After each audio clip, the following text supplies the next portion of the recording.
সাতক্ষীরা সদরের বিনের পোতায় অবস্থিত বৈদ্যুতিক মূল গ্রিড লাইনের সাবস্টেশন ট্রান্সফরমারের বিস্ফোরণের ফলে ভয়াবহ অগ্নিকাণ্ডের ঘটনা ঘটেছে। এতে আজ শনিবার সকাল থেকে পুরো জেলায় বিদ্যুৎ সরবরাহ বন্ধ রয়েছে। সাতক্ষীরা প্রতিনিধি মোহাম্মদ মোকারম বিল্লাহ ইমনের পাঠানো তথ্যচিত্রের ডেস্ক রিপোর্ট।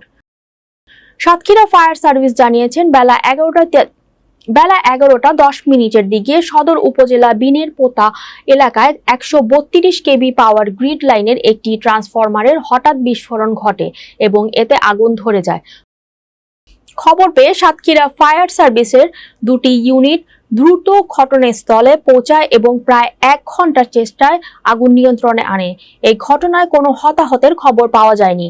সাতক্ষীরা গ্রিড লাইনের ইনচার্জ রাসেল ইসলাম বলেন, ট্রান্সফরমার বিস্ফোরণের কারণে পুরো জেলার বিদ্যুৎ সরবরাহ বন্ধ হয়ে গেছে।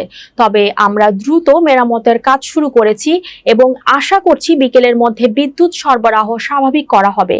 সাতক্ষীরা ফায়ার সার্ভিসের ওয়ারহাউস পরিদর্শক নুরুল ইসলাম জানান, প্রাথমিক তদন্তে ধারণা করা হচ্ছে ট্রান্সফরমার অতিরিক্ত গরম হয়ে যাওয়া এবং বিদ্যুৎ শর্ট সার্কিটের কারণে এই অগ্নিকাণ্ড ঘটেছে। এদিকে অগ্নিকাণ্ড ও বিদ্যুৎ বিচ্ছিন্নতার কারণে শহর ও গ্রামের জনজীবনে চরম ভোগান্তি দেখা দিয়েছে। মিল কারখানা, ব্যবসা প্রতিষ্ঠান এবং দৈনন্দিন কাজকর্ম মারাত্মকভাবে ব্যাহত হচ্ছে।